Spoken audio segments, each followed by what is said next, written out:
Gentlemen, we can finally talk about episode 10 of Andor. Give me your short reactions. You go, Nate. Fantastic episode of any Star Wars material we've Wow. done. That was great. Awesome. Samuel, the Hutt, what about you? Definitely one of the best things we've gotten out of Star Wars for a while, I think. Wow, that's large praise. I'd never thought I'd say this, but this episode of Andor has actually convinced me that the best Star Wars doesn't have to include lightsabers and the Force. We'll talk about this, plus some thoughts on Wakanda Forever, and we'll celebrate the legacy of the man who redefined Batman for a generation. This is Tatooine Sons. It's true. All of it. What is the name of the porg on the Millennium Falcon? Force is strong in my family. What do you think his name is? It's a big moment. I am a Jedi, like my father before me. Maybe Turbis? Do or do not. There is no try. Turbis? Pablo, if you're listening to this live stream, that porg's name is now Turbis. It's a good Star Wars name. We're not done yet. These guys recorded an awesome podcast called Tatooine Sons. Everybody was To a packed out IMAX theater, watching a Marvel movie, and Even though there wasn't many cheers, it was still nice. It was not that kind of movie. Yeah, absolutely. it was definitely not a cheering, Right. It was a very different vibe than No Way Home, but at the same time, it was good to be in a theater filled with fans that were excited to watch it. And sometimes silence can be just as impactful as which we talked about last week on the show with it. Well, welcome to Tatooine Sons, a pop culture podcast, the only fan podcast to name a canon Star Wars creature and to be endorsed by the writer-director of The Last Jedi, Rian Johnson. You know they're starting screenings tonight in theaters for Knives Out? for Glass Onion. Yes, Nice. that's I saw I'm it all excited. over Twitter just a little bit ago before we started. We'll see how recording. the reviews go. Absolutely. I am David. I am the dad. Hi, Dad. Hello, gentlemen. I am honored to be joined every week by my two amazing sons, Samuel the Hutt. That's me. What are we talking about? Wakanda Forever has restored my faith in the MCU. Wow. And that's a joke, too. It's a play on words based on what we're going to talk about on that for sure. What about you, BB Nate? The world lost a legend this past week. Absolutely. We'll definitely have a lot to talk about with Kevin Conroy for sure. So You dad? yeah, there have been some powerful words spoken in the 45 years of Star Wars, but the words of Kino Loy in episode 10 of Andor may have climbed to the top of the list. Right, Luthen. Clever. Ender. Clever. Andor. Climb. Ender. With that. So thank you guys so much for listening to this show. We definitely appreciate it. I'm growing a little bit more melancholy every episode now, thinking about the fact that we're creeping closer and closer to our 5th anniversary. A lot has happened in 5 years. It has. I was on a meeting today with some people for a platform that we're going to talk about here in a second. But anyway, we were talking with their promotions team and their production team, and I was talking about how when we started this, you guys were 16 and 12, and they're like, they thought that meant that they didn't connect the dots. They thought you guys were 16 and 12 now, but they've listened to episodes over the last 5 or 6 of our episodes, and they're like, they sound very mature for 16 and 12. Like, no, they're 21 and 17 now. But yeah, just thinking about everything that's going on with that. So thank you guys so much for listening to the show. And we want to have an opportunity to kind of interact with you guys and celebrate that 5th anniversary. So we've got a special announcement. We do? This evening or today. It's evening when we're recording. Yes. So we've got a special announcement. Yes. I'm confused on how I'm going to say that. Anyway, Friday, December 2nd, which will actually be the 5th anniversary of the launch of the show. That's crazy. We are going to be going live on video, streaming live. Not it'll actually go out on Facebook and on Twitter and everything else to be viewed. But we're going to be streaming in partnership with Fireside.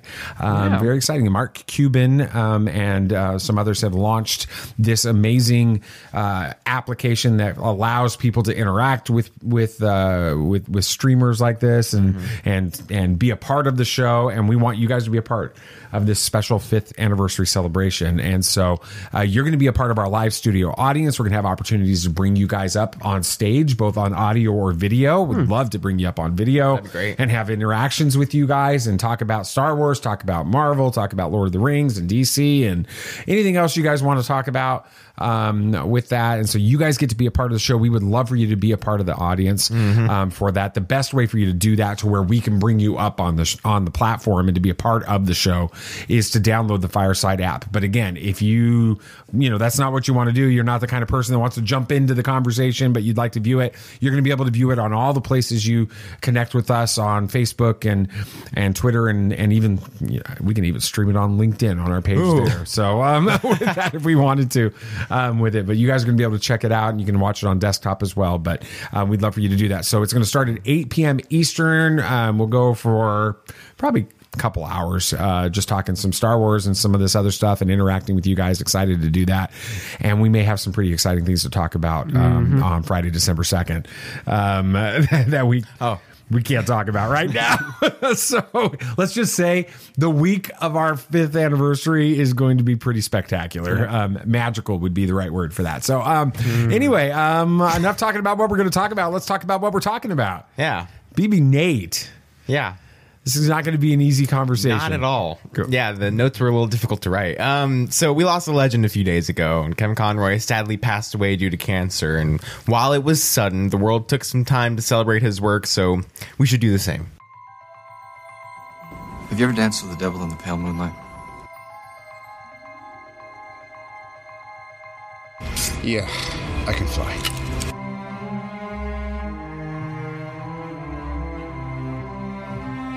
I'm here to fight for truth and justice in the American way. The people in this room, which one is A, wearing a spangly outfit, and B, not of use? There's only one God, man, and I'm pretty sure he doesn't dress like that. Batman has no limits. I actually watched Batman vs. Robin a couple days ago. The animated. Yes. Not the movie. No, there's no movie. There's Batman and Robin. Batman and Robin. But Batman vs. Robin, the animated movie, you watched that we did. a few days ago. Yeah. Sammy, you've seen that before, That's the one with the court, right? Yeah. Did you know that actually Kevin Conroy voiced Thomas Wayne in that? In the That's flashbacks? amazing. Yeah, I didn't realize that. in those movies, which was pretty cool. That is cool. It was watching it for this is probably the 5th or 6th time I've seen this movie, and I just noticed it for the first time this time. I was like, oh, that's pretty cool. It was fun. But yeah, Kevin Conroy was and always will be the Batman. That's easy to say. Back in 1992, audiences didn't know what this new Batman cartoon was going to mean, but they soon found out. Kevin brought a side of Batman to audiences that we'd never seen before, a human side. Batman was someone we could look to and finally relate to. And we've seen it in the comics a lot, but never in movies or TV, especially not Adam West's TV series until then. Yeah, very different for sure. Dad, did you actually watch any of the Batman animated series when it came out in the 90s? I didn't realize it was all the way back in 92. Is that what you said? But I definitely remember watching that series a lot over the years. I remember when I think of the Batman animated series, my mind goes to my first apartment here in Daphne, Alabama. Really? When we first moved down here.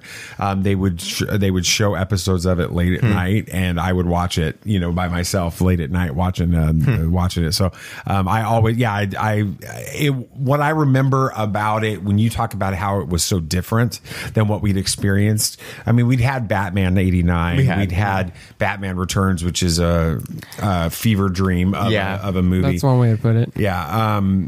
And of course, the Batman TV series, Adam West version of it, which was, hey, that was cool Batman when I was a kid. Right. I thought that was awesome to have Batman, but to get this, it was very different. It was It was dark. It was literally dark. I mean, it's always, the scenes are usually dark, but the animation was different. The scoring was different, and it felt like, we talk about this a lot, but it did kind of feel like we were watching a graphic novel, not a comic book, right? A graphic novel in animated form, and that was the first time I'd ever experienced anything like that. Sam, did you ever really watch this show when you were younger? I don't really remember. Yeah, I watched a bit here and there. I think I mainly watched Batman Beyond. Okay, yeah. Which I know he's in it as Bruce. He was old Bruce. But one thing I do remember, I don't know if this is still, if it's tied into this series at all, but there was a movie. It was like Batman and Superman or something like that. Joker and Lex Luthor swapped places. I remember watching that movie a lot and really enjoying that movie. So what was that movie part of the animated series? It was canon or chronology or whatever? That was a part of it, and then you had the Justice League show, and then the Justice League Unlimited show, and all of those are part of the same canon. Now, clarify this. I know we've talked about this before, but I always seem to get muddled with it. Was the Mask of the Phantasm, was that the beginning of this, or was that later on that was they brought about it a in? year after this show came in. Okay, started about a year and a month on the day about. Okay. So it was a big deal. But speaking of that, the show not only impacted animation with it being the first cartoon show ever drawn on black paper to kind of get that gritty dark feel that I mentioned. But it soon made its way to cinema with the amazing Mask of the Phantasm. And we actually got a chance to see this in a theater a few weeks ago. Absolutely, on Batman Day, right? Yes. What did y'all think of that movie and its portrayal of Batman? Yeah, it holds up with modern interpretations of Batman and modern films for Batman. It doesn't feel, a lot of people think that just because it's animation means it's for kids, and while generally animated things are geared towards kids, this movie didn't feel like a kid's product whatsoever.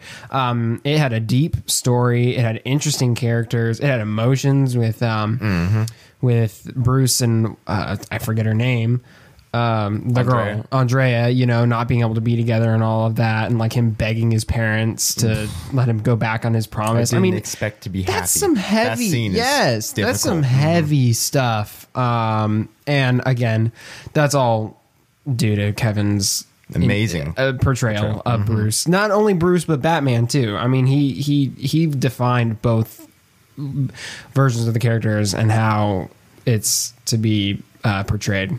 Definitely. Absolutely. And then of course you can't help talking about the Batman animated series and specifically the Mask of the Phantasm without talking about Mark Hamill's Joker. Well, it's the other side of the coin. It really is. And that's one of the beautiful things about the animated series with Kevin Conroy and Mark Hamill is they capture those characters so well, and the dynamic of the arch rival that Joker is in Batman in the story.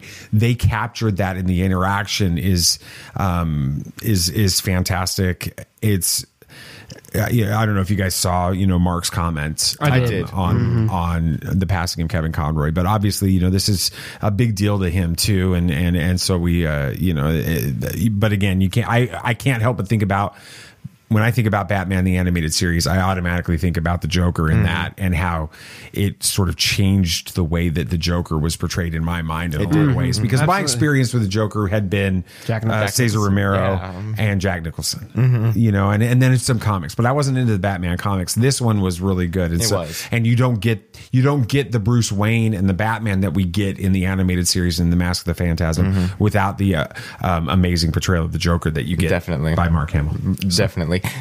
And Kevin voiced many more versions of Batman in movies and TV. He even sang a blues song in an episode of Justice League Unlimited. I need to watch that. That was a great episode. But his impact on Batman was felt all over the world.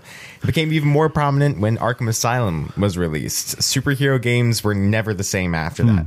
Arkham City is actually considered one of the greatest video games of all time and the highest rated superhero game by a long above shot. Night. Oh my gosh. It's I think if you check IMDb, it's about a 9.2 star rating. Wow. It's great. And so his amazing voice as Batman made those games what they are. And Sam, you played City. What did you think of it and Kevin's work in it? I mean, it just shows his talent, and it kind of is just another praise for his portrayal of Bruce and Batman in the animated series. I mean, again, that is an animated show. It wasn't as dark as City by any means, but he didn't have to change it much to transition to this story, just because that's Bruce Wayne and Batman. He nailed that character in such a way that it was versatile enough to be in any medium. It didn't feel out of place. His portrayal of Batman just was exactly what you needed, and I'm sure it's a different experience for him in recording a game. That's a very different world to be in. Why do you feel like that's different though? Because I mean, it's a voiceover work. It's in a studio. It's a lot more work. It is. And you got to have, you'll record lines that some people probably won't ever hear because they didn't do this one vague mission that you have to do a bunch of steps to get to, Right. So a lot of his work in that, may never see the light of day, but he still puts his all into it, and you can tell that. And didn't Mark Hamill do Joker in this game too? Well. Mm-hmm. Again, it just kind of proves your point there. Most of the people that did the animated series did this. Was Harley Quinn?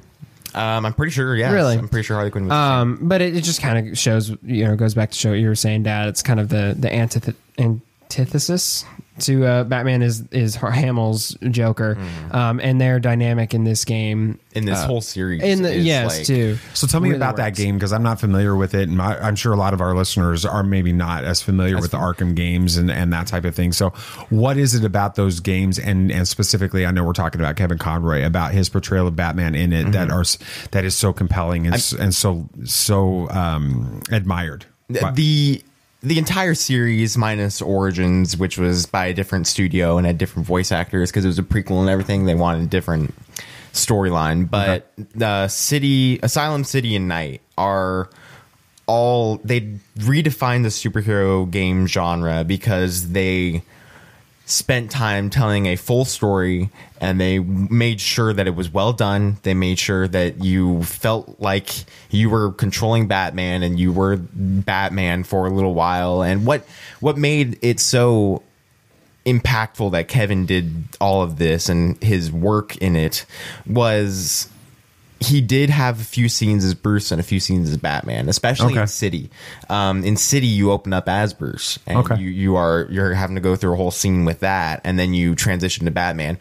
And the one thing about it is all of these games, Asylum, City, and Night, take place in one night. All of them you're just going around trying to complete this mission over one night, and it's not over multiple days.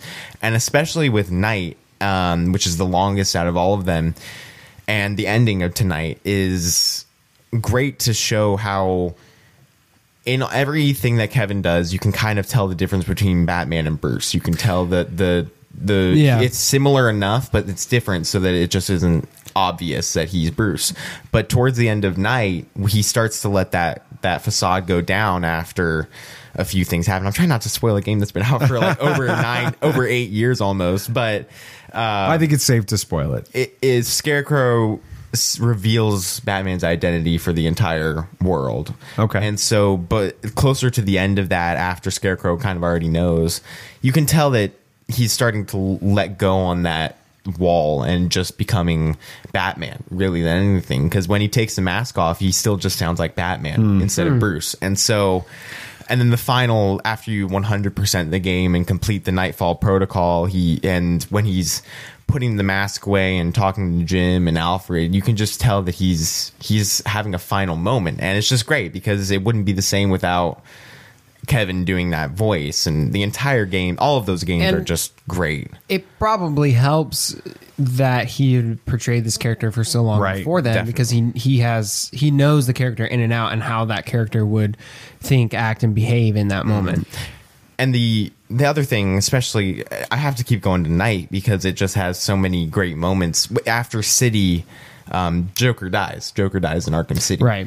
But in Night, his past is kind of haunting Batman's mind. Okay. And so he's just there, and he shows up every now and then, kind of just like in so an elevator. Joker's literally in his head. Yes, 100%. And so you have these conversations. There are whole conversations where you're like riding an elevator, going to the next level, and you just have conversations between him and a Joker in his head. Or there are moments when like Scarecrow releases fear toxin on the entire city, and Batman's just trying to get into the Batmobile through all this fear toxin, and Joker's just there trying to break down on him. And then you have this final scene with Joker where you kind of go into Batman's head, and you play as Joker, because he kind of took over Batman's mind at that point. And so you're playing as Joker going through the mind of Batman, and he's just like a shadow. You see shadows of him, and then the ending, he just kind of takes over and he's like, and he rids Joker of his mind. It's a great scene, and it just shows the power of his portrayal. Well, I think it's funny because when we think about Batman and you talk about the character and the actors that have portrayed him going all the way back to Adam West, right? The conversation usually comes down to, oh, this actor that portrayed him, it was a great Batman. And then somebody else will say, well, but then this other actor was a great Bruce Wayne. And this is the kind of conversation you hear a lot about different people, right? Yes. But when you talk about Kevin Conroy, you never once hear him being described as, man, he played Batman really, really well, or he played Bruce. It's you see him as one complete actor portraying both sides of this character equally well, and that's one of the most because he did a great job playing both, because that's who he was. And actually, Kevin even kickstarted the DC animated movie universe with Flashpoint Paradox. He voiced Batman in that, which is an amazing animated movie and an amazing cinematic universe that Sam still hasn't seen. Yes. Still need to finish it. Still need to watch it. Yeah. It's a great movie. It is a good movie. Kevin actually made a huge impact on Batman, but he's also made a huge impact on the fans. As people read Batman comics, we hear Kevin's voice in our head, and he is and always will be Batman. I'll never forget sitting on the floor in our living room as a kid and watching Batman the Animated Series just on repeat, episode after episode. He is my Batman, and he helped shape my fandom into what it is today. Wow. The world will miss Kevin forever, but the legacy of his work and everything he did will never be forgotten. That's a good segment, BB Nate. Thank you. And I know that wasn't an easy segment for you, planning it out and leading it, but I think you did a fantastic job. Great job on that. Yeah. All right, well, we'll transition now into the rest of the show. We're going to talk a little bit about is it canon or not. I'll probably, just to be honest, kick the Suns off the show right now if they get this week's Is It Canon wrong. Oh, cool. This is not going to go the way you think. All right, so again, here's how the segment works. For those of you that may not be familiar, I go to the Wikipedia archives and I hit random article button. Had to hit it a bunch of times. Really? I was looking for a good one, but then I found this one and it's like, yeah, well, anyway, I had to do it with it. I give a description of something I find on Wikipedia. These two guys make the argument for whether or not they think it's canon or legends and why. All right? You guys ready for it? This one's going to be really easy. It's Palak. Palak was an astronomical object inhabited by the Palekians. I don't know how to pronounce that. I have to go. Pelicans? Pelicans? No, that's not the same. And it's known for hyperstorms. In 85, before the Battle of Yavin, the Jedi Padawan Sifo-Dyas visited Palak with his master Leen Kastana, witnessing a hyperstorm and acquiring a crystal that appeared similar to Kyber, which he gave to his friend Dooku upon returning to the Jedi Temple on Coruscant. All right, guys, really quick, let's do this the right way. Canon or not? Yeah, I think it's canon. Yeah. Dooku Jedi lost. Yeah, 100%. Yeah. Right as you mentioned the little tease at the beginning, I'll kick the Suns off if they don't get this. I'm like, it's going to be from Dooku Jedi. I heard Leen Kastana, and that was the giveaway. Yeah, 100%. Yeah, so we don't have to like give the arguments as to why we think it's canon or not, because it's obvious. We know the answer to this, but we haven't talked about Dooku Jedi lost a ton the last couple of years. No. Talk a little bit about that story and why you like it so much. Well, I mean, it gives a really great look into this character that is so interesting, but we don't have much backstory on. I mean, all we know is he was a Jedi and then he left the Order, and that was it up until this point. And not only did it give his entire backstory and reasoning behind things, but like showed why he left the Order. It showed what happened to Sifo Dyas. It explained where Asajj came from. I mean, it answers so many questions in such an interesting format that it's up there for me. Yeah, it's really good, and it's well written, and it's well produced. I mean, the entire audio drama that they do is just fantastic. Everything about it, from the score to the sound effects to the voice acting, everything is great. And it never, I've listened to it twice, and it's never like lost any interest or been boring at all. It's a great audiobook, and I kind of want to read the script version of it that they released. That would be interesting to read too, but it's great. It's awesome. Yeah, and then it even does play into a little bit of Tales of the Jedi. I went in and I verified through a Star Wars Explained video from Alex and Molly, where they explain that after he left the Jedi Order, which is the end of Dooku Jedi Lost, he's still permitted and makes multiple trips in returning to the Jedi Temple. Okay, and he's considered welcomed at the Jedi Temple still. So that would explain why he explains why he's there in that. So, but yeah, again, Is It Canon was very different this week, but it was an interesting. Kevin didn't like put us up to this. Kevin Scott, he didn't like say, "Hey, we need to get sales of Dooku Jedi Lost up." So go promote. We're not shows for that. But I would say, go check out Dooku Jedi Lost. We only shill Rings of Power, right? Yeah. We get paid by Amazon. That's what I'm saying. So. Yeah, we shill it. All right. Well, enough about Is It Canon. Let's keep going. Samuel the Hutt. Black Panther: Wakanda Forever was easily the best entry into Phase 4 of the MCU. Wow. It carried some very heavy themes and deep emotions, kind of a bit of a theme today. One aspect is that it focused, or one aspect that it focused on was faith, specifically Shuri's faith. So let's talk about that. Be on your guard. There are older and fouler things than orcs in the deep places of the world.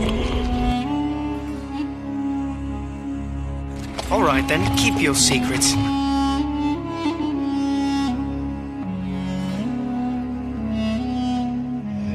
coming to is as the footsteps of do's and do's.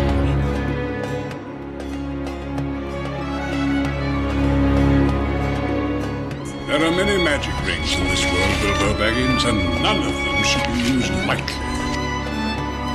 Before we get into the meat of this discussion, let's get y'all's ratings of this movie on a scale of 1 to 10 3D printed heart-shaped herbs. Interesting. Nathan? Never thought I'd see a 3D printer used that way. Yeah, I didn't either, but it is pretty cool. So, gosh, I mean, I've seen it twice now. Yeah, we both have. Yeah, Sam hasn't had to. Sam had to study for a test. Yeah, I'm not happy. You'll have to go see it sometime soon again, which means that I'll just go see it. It'll be Christmas time by then. Seriously, yeah. Right? But gosh, I mean, I loved the length of this movie as well. I loved how they took time. Apparently, there's a longer cut of it that was just like release the long cut, the director's cut that was just like Ryan Coogler was just talking about it. So release give the that to me. Coogler cut. Release the Coogler cut. Yes, but I don't. I'd an 8. Even though there wasn't much wrong with it, I feel like a couple points just kind of fell flat. I feel like some of the Talokins just fell a little off. Yeah. Not Namor, but just some of the Talokins. Yeah. The scene where Shuri's visiting Talokan, that just feels a little off. That I fell asleep the first time, just a few minutes, almost fell asleep and again. I almost fell When asleep I the think second back time. to the movie, that's the one scene that I'm like I could have done without that. I mean, when she goes into the suit and visits the city, I mean, the rest of it, her being so for us, this is the Canto Bite sequence. Yeah, you just can do I guess. I mean, not that it was like horrible and ruined the movie. It did play later into the movie, and it's good. I mean, it was necessary. It just felt a little off. Okay. But yeah, I'm going to give it oh my gosh, I'm going to give it an 8.5. Oh wow! And the reason I'm going to do that is because I think that I've in how many MCU movies have there been? 30 now? Jeez, I don't know. There've been a lot. Let's just guess. It's roughly about 30. I think like 27 or something. Yeah, roughly almost 30 movies with it. This was the absolute perfect opening to this movie. That don't sound right. What? It says Marvel movies in order. How to watch all 39 MCU movies. No, maybe including series. Okay. Yeah. I was like, no. So back to my point. I think it was the absolute perfect opening to this movie and the absolute perfect close to this movie. And there was a lot of really amazing things that happened in the middle. I would probably put everything in the middle at like a 7. But the opening and the closing were so phenomenal that it elevates the whole show 100%, or the whole movie way up to almost I mean, those were a 10 on both ends of it. So yeah, I mean, you about perfectly summed up my thoughts on it. I was going to give it an 8.5 as well, just because there were moments in the show or in the movie and things that it dealt with and scenes that happened that elevated the whole. Not that there was anything that was like bad about it, but without those scenes, it would have fell within. It would have been like, that was a fun MCU. It would have felt like every other MCU movie at this point. But it had those moments to really elevate it, and an 8.5 is almost a little lower than I'd probably maybe thinking it. I got to go see it again though. But yeah, let's get into the actual discussion. So first off, the movie. Well, I mean, there's this idea that Shuri is like praying to this deity that she doesn't believe in. It's sort of like a last resort, right? She's a scientist. Her faith has always just kind of been a cultural thing. It's like, yeah, it's just what you do around here. But she never really had any real genuine faith into it, but she still feels like this need to pray to this deity in hopes that T'Challa won't die, right? But what do you guys think about them opening the movie with this very moment? I feel like it was a necessary way to open it, but it was difficult. I mean, it started and you just are sitting there and right along with Shuri, you just feel helpless because we all know the outcome of what's going to happen. And she even knew probably what was going to happen at that point. And it just was like, it was hard to watch. It was definitely difficult. And just, you related to Shuri in this moment because you knew what she was going through. Yeah, I think that, like I said, it's the perfect opening to this movie. And that opening line for me, watching it as a person of faith, but also as someone who's lived a lot more life than you two and have prayed prayers like that. This reminded me a lot of prayers I prayed all the way back 17, almost 18 years ago now for my father.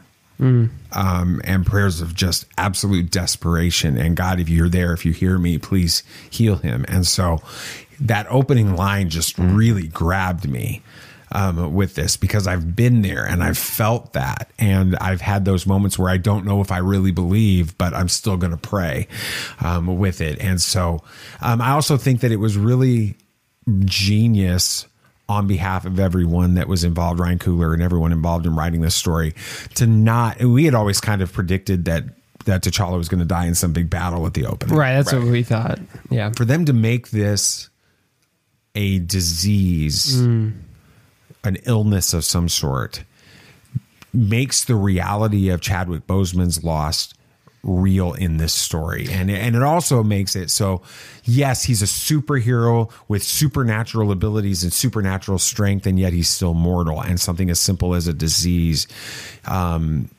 it makes it so relatable because, I mean, BB Nate, you and I right now are wearing, Avs Stanley Cup champion stuff. Peter McNabb, the long time from the very beginning since 1996, he's been the color guy for the TV broadcast, and he died of cancer just a couple of weeks ago. And my father died of cancer. People we know die of cancer all the time. Kevin Conroy just passed from cancer, and so it makes that moment so relatable for everybody. And I think that it was brilliant. Yeah, and in doing so, we're mourning in almost the exact same way Absolutely. that everybody else in the film is. Obviously not to the same extent. I mean, Shuri was his sister and all that. And not even as to the extent of the actors and the people involved. But we can better relate to it. Absolutely. And again, it helps us relate because we have all experienced that. A superhero in some way. battling another superhero and being killed through that. we don't relate to that. But somebody passing from a disease and that hopelessness that Shuri feels, like I can't do anything and I'm trying so desperately to find some kind of solution and I can't. And all I can do is just pray to a deity I don't even know if I believe in to try to heal him. That's something that everyone watching this movie, I think, can relate to. Yeah, I mean, they've got all the most advanced technology and medicine in the world, and it still didn't fix it. Yeah.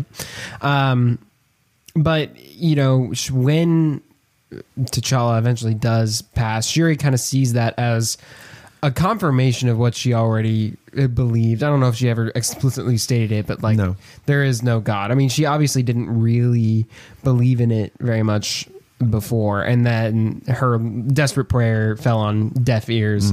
So she ends up just disconnecting from the mourning process. Is, you know, that's what Ramonda was talking to her about and trying to get her to finally let go. And she gives up on creating that synthetic version of the heart-shaped herb that we saw at the beginning, even though her mom still pushes her to do it. She's kind of just lost any of her purpose, right? She puts her efforts into creating like a substitute protector called the Midnight Angel, which looked cool. Don't get me wrong. But that wasn't her mission, her goal. But Nate, do you kind of see any similarities between this and Matt in Daredevil? Definitely. I mean, especially season 3 Daredevil, after Elektra dies and all of that, he just lost his faith and was like, there's no point. I mean, so his only goal was to enact vengeance or just not live. And so, I mean, Elektra died, Kingpin got out, crime was rampant. I mean, everything was just gone. And so, I mean, there were whole moments, especially in that first episode of season 3 of Daredevil, when he suits up again and he goes out and tries to fight those people, and then he eventually just is like wanting them to kill him, right? And he says, "I'm sorry, God," and that's it. But he still is alive, and he's like, he won't even let me die, and it's horrible. But I definitely see similarities between Shuri. She just kind of focused on, like what you said, just building that Midnight Angel and her work and science and all that stuff, just to keep her mind off of something. But when she ever encountered, like she said, whenever she thought too long about her brother, she wanted to burn the world and everyone in it. And so, it was difficult.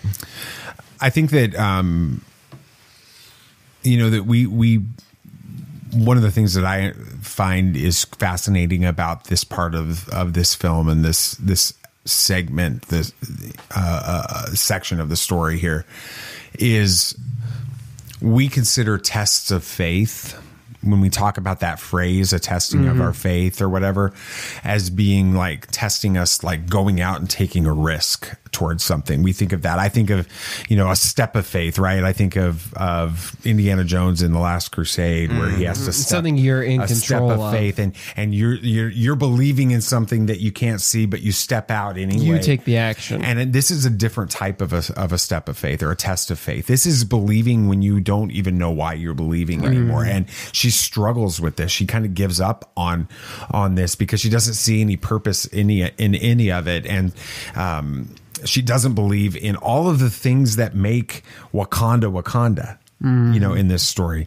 And I find that, again, very relatable for when we go through struggles and things that happen in our lives that we can't explain, or that hurt so much, like this hurts her, this character.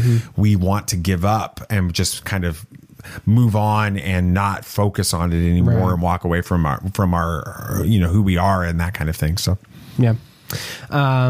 then later on in the movie, Ramonda is killed by Namor, and once again Shuri is consumed with creating a synthetic version of the heart-shaped herb, right? Like how she was when T'Challa died, but this time it's so she can avenge, not protect. And so when she eventually does take the heart-shaped herb, instead of meeting her mother in the ancestral plane, she meets Killmonger.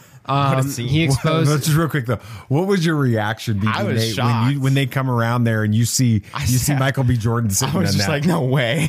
I'm like, I didn't expect it at all because I didn't think he would even show up in this movie. But it makes sense. It really does. It makes sense why he was in this. I don't think there were any rumors. No, that he was nobody going to be saw in this that at all. whatsoever. I mean, how could he? He was dead. We thought that Right. that was it.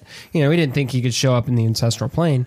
But as he's talking to Shuri, he exposes the vengeance and hatred within her. Right? She's trying to avenge her mother's death in the exact same way he's trying to avenge his father's. Mm-hmm. Her motivation for becoming the Black Panther is ultimately the same as Killmonger's. So in the end, she kind of fails to accept that the eternal ancestral plane is true because it wasn't what she expected. It wasn't what she was always told. Yeah, she comes back and she's like, it didn't work. Right.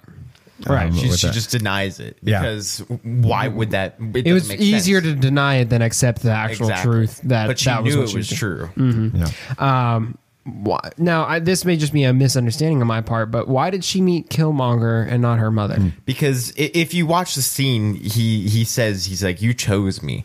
And she ultimately did because she wasn't there she wanted to meet her mother, see her mother again, or she wanted to see T'Challa again. But ultimately, in her heart, she was aligning with Killmonger and what his mission was. And so he showed up and he knew it. And so she was wanting vengeance at that point. And I mean, Killmonger knows all about that. He ultimately did create vengeance. And so there was many times when we saw it later in the movie and everything that we saw Shuri just becoming like Killmonger. I mean, well, even the costume, her suit is like a mix. Is a mix of T'Challa and Killmonger's.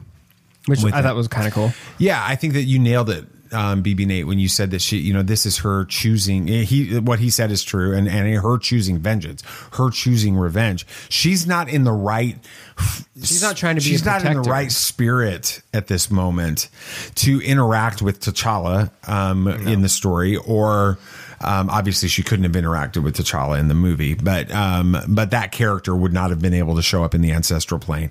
And even her mother, Ramonda, who she's reaching out to as she takes the herb, asking to meet with her, that's not the place that she's in. She's got to address this darkness that's within her. Her motivation for becoming the Black Panther is exposed when she comes around, and I don't think she even understands it at that point. Right. I think that she's still trying to fool herself into thinking she's doing this for the right reason. But then when she has this conversation with Killmonger, then it's like, well, she ends up embracing it. We find out later. She embraces exactly what Killmonger tells her to do. So, and then like. In the moment when her vengeance is about to be, fulfilled, her mother speaks to her from the ancestral plane with a pretty quick, simple message. Was it remember who you are or show him who you are? Because I thought, him. Okay, it was show him who you are or show him who you really are, something like that, right? As she's about to strike that killing blow on Namor. But there's an interesting question to consider with that. When did Shuri forget who she was? Was it when she chose vengeance? Was it when she lost her faith at the beginning of the movie, or was it even before the movie began? Was this a losing battle from the start? I think it was more when Ramonda died, because she was accepting and willing to help Namor when she was at Talocan. And she was listening and wanting to help, but right as he killed Ramonda, her mother, she just thought there was no point anymore. And so right at that point, she decided that Namor needed to die because, I mean, an eye for an eye is what she was thinking. And so she just right at that moment, and you saw it click too. She just kind of went into a path of just vengeance, just wanting to satisfy what she thinks her mother would have wanted at that point. No, it's not what her mother would have wanted. It's what she wanted. It's what she thought her mother would have wanted. Yeah. I think it's an interesting question. And I kind of, from my perspective, feel like how do I say this? Because it's going to come across wrong, and then I'll have to kind of clarify it.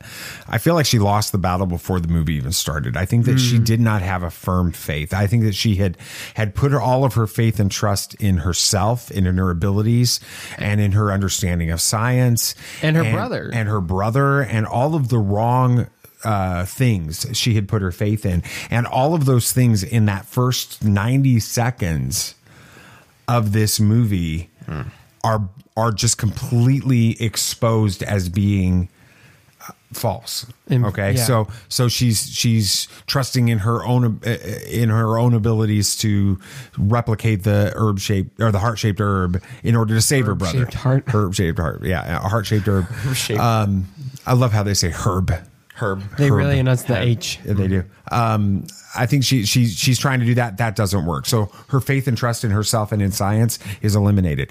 And then T'Challa dies, and her faith and trust in her brother as Black Panther is ripped from her. And then you go back to the opening line again, and she's putting her faith and trust in a deity. But I think that for me, this exposes, a false deity in her mind. He can't save. And I think that it kind of goes against what I talked about before, where, we all go through this battle at some point in our lives with trust and faith. But I do think that there's an element of that as well. What I think that the story does throughout is it also shows that this testing of her faith allows her to come through on the other end stronger in her belief. But I think that she lost the battle before it even started. Yeah, I'm right there with you. I think that was when you said she didn't have a good foundation to start with is what I was thinking. So yeah. Well, Wakanda Forever has quickly cemented itself as one of my favorite movies in the MCU. Not because it was super cool or had tons of fan service, although there were some cool moments. It's because it dealt with some deep and real themes that we all experience in a great way. Yeah, very good. Very good. Good segment. Thank you. Samuel. Thank you. Hutt. Awesome.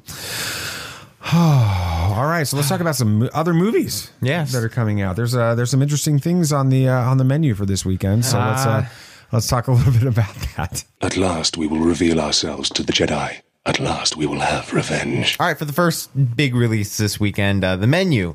It's set in the world of a high-end culinary culture. A young couple visits an exclusive destination restaurant on a remote island where the acclaimed chef has prepared a lavish tasting menu along with some shocking surprises. The director is Mark Mylod. That's what I would say. The cast is Ralph Fiennes. It's Ralph Fiennes is how you pronounce Phineas. that. It's not Phineas. It's Fiennes. It's going to be Phineas. It's not. Everybody listening to this show knows that's right. Ralph Fiennes, it's Anya Ralph Taylor-Joy, Nicholas Hoult. The studio is Searchlight Pictures, and it is rated R for strong, disturbing, violent content, language throughout, and some sexual references. Going yes or no? It's interesting because it's a really fascinating film and concept. My only reservation is based on that opening to the R rating for strong, disturbing, violent content.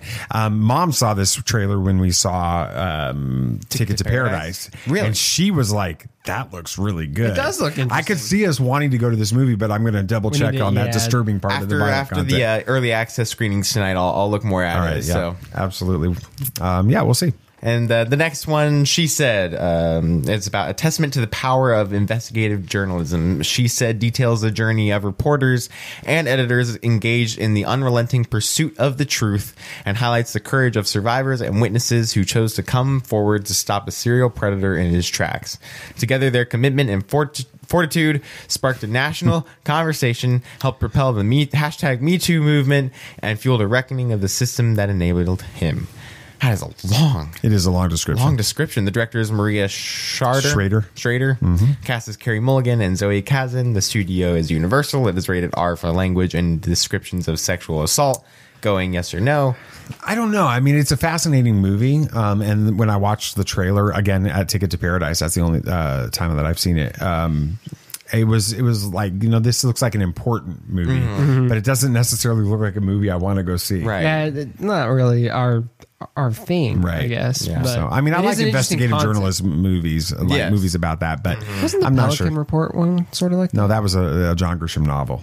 Oh, a little different. A little different. But hey, I'm trying. Okay, you try. Absolutely.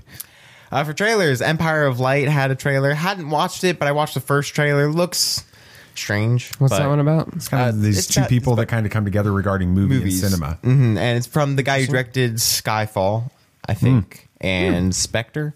Sam Mendes. And okay, yeah, it is. Yeah, it's Sam Mendes. In 1917. So, yeah, it looks... So, good director. Good director. It looks interesting. It might be one to check out, but I got to see The Fablemans first. The next trailer, John Wick Chapter 4. Now, Dad and I saw this last night. Looks really good. It does look good. It like made us want to watch the other John Wick movies. I've wanted to watch the other John Wick movies. We may have to take some time over Christmas vacation or something, break, not vacation. But hey, I got Thanksgiving break coming up. There we go. Yes. So. And the next one is I Want to Dance with Somebody. Looks good. That's going to be the Christmas movie for us. It's going to be the big Christmas movie for us. So just for those of you listening that you may not know this, but moms, that's my wife. That's not that's their mom. Mm-hmm. Not your wife. Yes. Yeah, that's her. Your mom is not your wife, too. Her birthday is Christmas Day. It is. And she gets to pick the Christmas Day movie. Yes. So I Want to Dance with Somebody has already been selected. Already been selected. Yeah. Yep. So, all right. All right, for box office results, we didn't really have many surprises this week. Black Panther, 180 million domestic, strongest opening in November of all time. Wow. 330 million worldwide. That's a fantastic thing for cinema. Yes, and just shows how much people were wanting to support this movie, which is great. Black Adam, still with a strong 8 million domestic. That's not bad. With going up against Black Panther in its fourth weekend. It's pretty strong. Good. I think that number is very solid. It is for that movie, definitely. And Ticket to Paradise, 6 million domestic. Still that's solid too. It is. That's surprising. It's pretty good. Yeah. So overall, a good weekend for movies. Absolutely, which is awesome. Basically $200 million box office domestically last week, which is great. We needed a weekend like that for the cinema. Awesome. All right. Well, let's talk about Andor a little bit. I mean, the moment we finished watching episode 10, which was 3 weeks ago now. For us, we agreed they should go ahead and give the Emmy for Best Supporting Actor in a Dramatic Television Series directly to Andy Serkis. Don't even nominate anybody else. No, just mail it to him. Just go ahead and say, and the nominee and winner is Andy Serkis. But an actor actually is only as good as the script that he's given, and the words of Kino Loy will live on in Star Wars infamy. Bulky religions and ancient weapons are no match for a good blaster at your side, kid.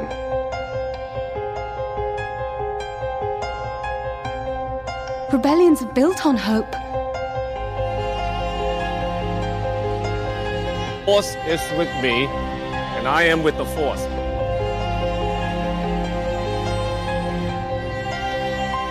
If you live long enough, you see the same eyes in different people.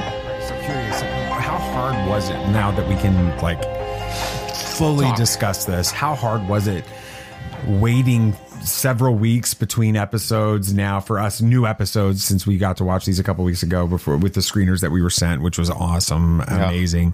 But then waiting and then having to kind of remember what we talked about and didn't talk about and not spoiling stuff and all of that. What was that like? Yeah, it makes me respect the actors who have to go through a million different interviews and can't say anything spoilery. I understand Dave and his panels now, and how satisfied he was after season 4 of Rebels. That panel, he was just like, I can finally talk now. I get it. We understand now. Not even to the same extent that he did, but we get just the little bit of what he had to go through. Yeah, and it was also pretty amazing to be able to go to those roundtable interviews with that was awesome. The sound designer, the visual designer, the special effects designer, and then the executive producer and the writer of this episode. It was great. Of that arc was amazing. Let's talk a little bit about kind of, I want to focus in on, because again, we mentioned it in the teaser to the segment, but for me, this episode is all about Andy Serkis' character. Yeah, 100%. With it. And I know a lot of people are just absolutely thrilled with Luthen Rail and his ending to this episode, which was fantastic as well. And I've watched this episode 4 times now. Goodness. I've only seen it twice. And it's phenomenal, but I'm just fixed on Andy Serkis' performance in this. And throughout the Narkina 5 arc, as we think about Kino Loy, he's sort of worn a mask of confidence, and he carries it forward into the way that he speaks to the prisoners under his charge. He orders them around with a raised voice and very firm resolve.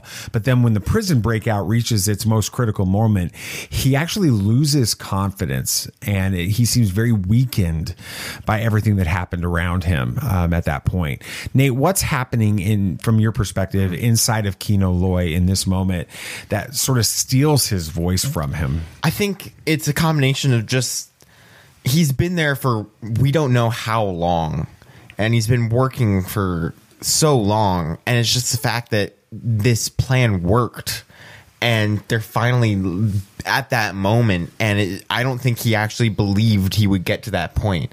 And then at that point, he just has to think, he's like, I can't get out of here. He can't swim. So he had to think of how to lead these other people into the place that he can't go to. And so that was definitely a big part of it. I think it's also just a major change in the norm for him. I mean, like you said, he's been doing this for who knows how long. It's the same routine every single day, basically. I'm one who I do enjoy a good routine. Yeah, me too. Where everything's just the same every day. Like, I would almost probably be fine eating at the same place every day too. I probably wouldn't get tired of it. When that college student, when that routine is taken away or changed, it throws me off big time. Mm-hmm. I can't imagine what Kino Loy would be going through in this moment too. And he has he found his safety in that routine. Right. His security was in that routine. I mean, he had a pseudo position of authority in his routine. And when that moment happened, I mean, there was no leader or authority anymore. Everybody was just out for themselves to get out of there. So it was a complete 180 shift for his world. Mm-hmm. Going back to the end of episode 9 and really all through episode 9, Cassian is constantly asking Kino Loy to tell him how many guards on each level, guards on each level. And then when he finds out, what's the name of the guy that dies? We had it. Ulaf. Yeah. Oh yeah, Ulaf. That's right. When Ulaf dies, it's kind of like how many guards on each level, and he says without any hesitation, 12. Never more than 12. Right. Okay, that's it. Do you think that in his mind, for however long he'd been in that prison, which could have been decades at this point, we don't know, that he'd been thinking through how to escape this time himself and counting those guards and trying to process it, and now he's standing in this moment and it's actually happening? I think that'd be natural for anyone to just kind of do. I mean, you got to find some way to pass the time. What better than to figure out how you break out of prison?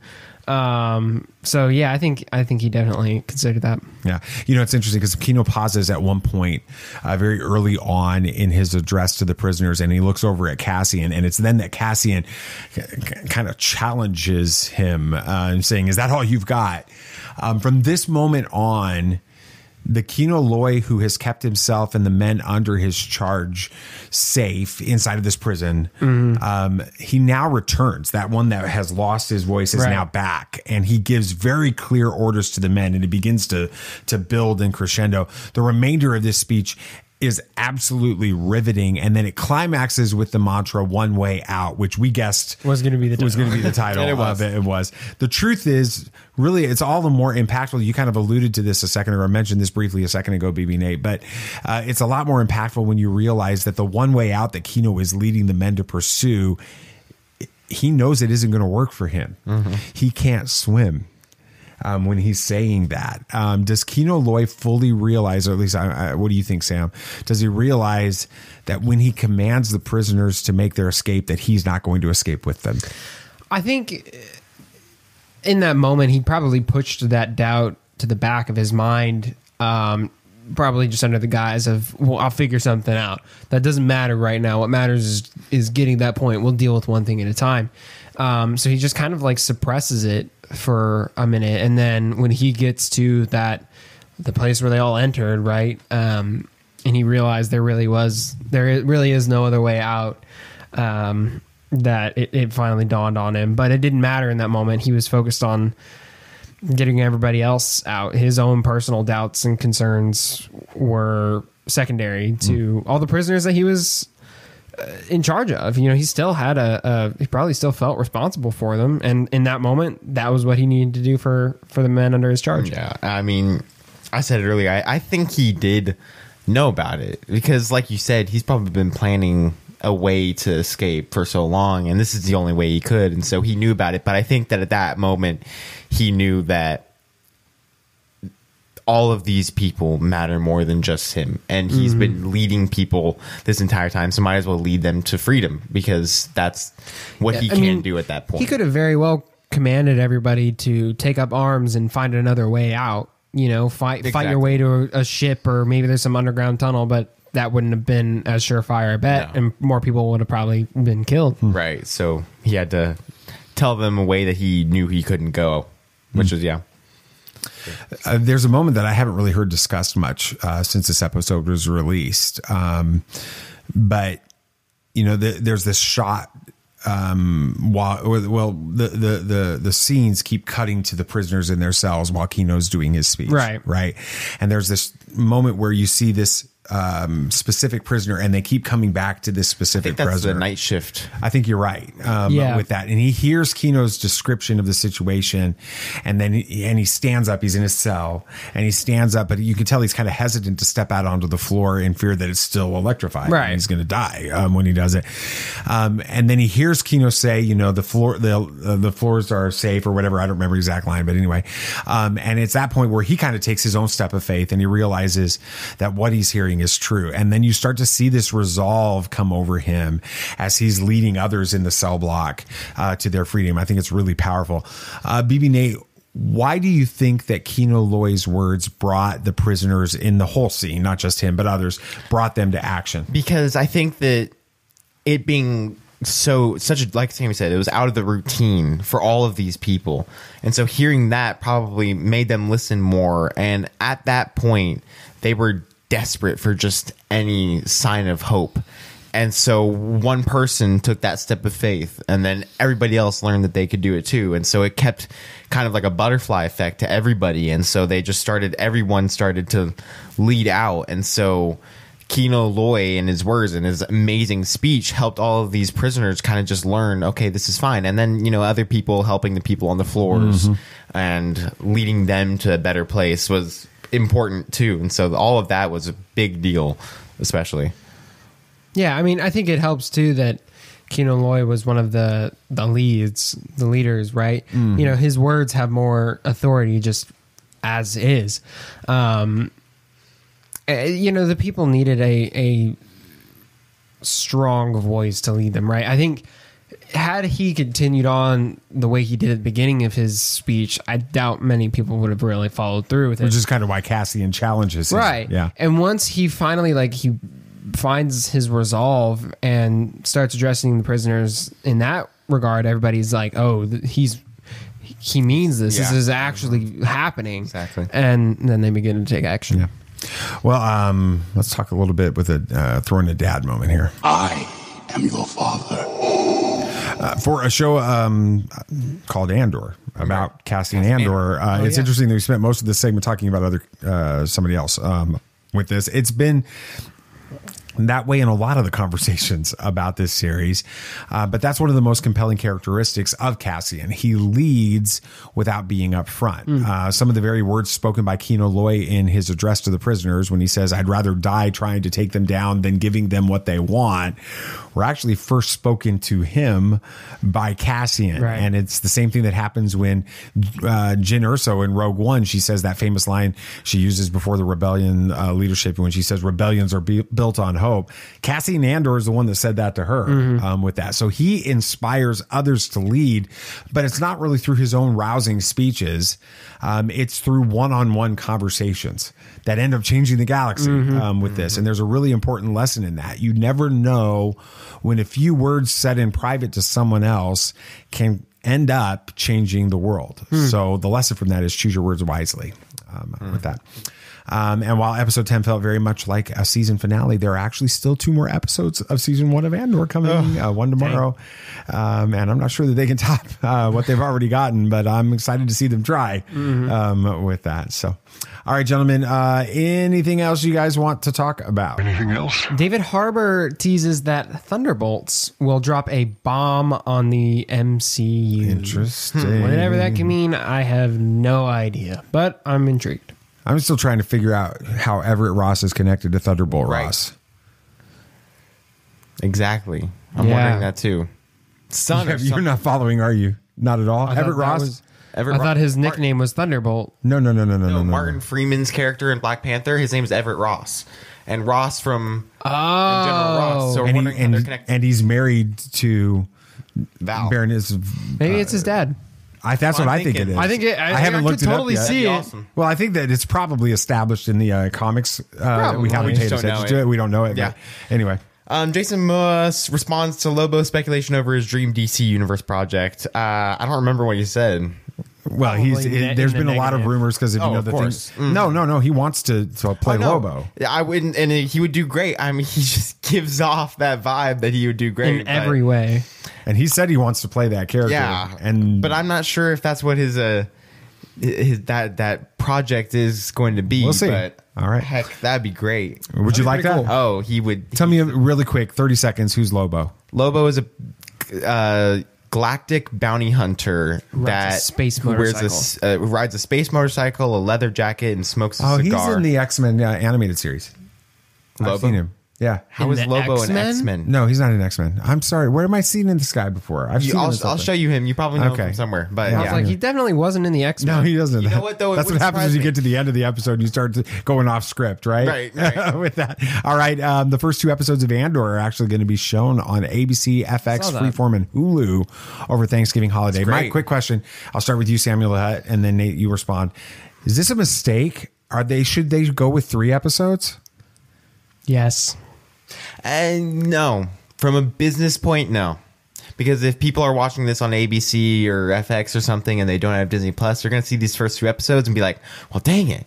Now I got to see what happens in the 3rd episode. There's not enough in the first 2 episodes to hook people, I don't think. That's what I'm concerned with. Because this was going to be originally a 2-episode premiere. And so I think people will be hooked to see what happens in the they're definitely we discussed at the beginning that 3 was the way to go. They're definitely going to be testing that out with this. Well, that's going to do it for this episode. Yes. Thank you so much for listening to Tatooine Sons, a pop culture podcast. We appreciate it very much. Yeah, if you had a good time listening, it would be awesome if you could share this with friends and family and all that stuff. Yeah, and of course, the show is only a small part of the Tatooine Sons world, so be sure to like us on Facebook and follow us on Twitter to get in on all the action. You can also keep up to date with everything we've got going on at TatooineSons.com. That's right. Don't forget to follow the show on your favorite podcast app so you don't miss our next episode, and then give us a review on Apple Podcasts or Spotify or whatever podcast app you prefer. That's going to be awesome. Anything else you guys would like to say? May the Force be with you. May the Force be with you. May the Force be with you, always. This party's over. I like that Wookiee. Don't get technical with me. Joy, please. Yep, yep.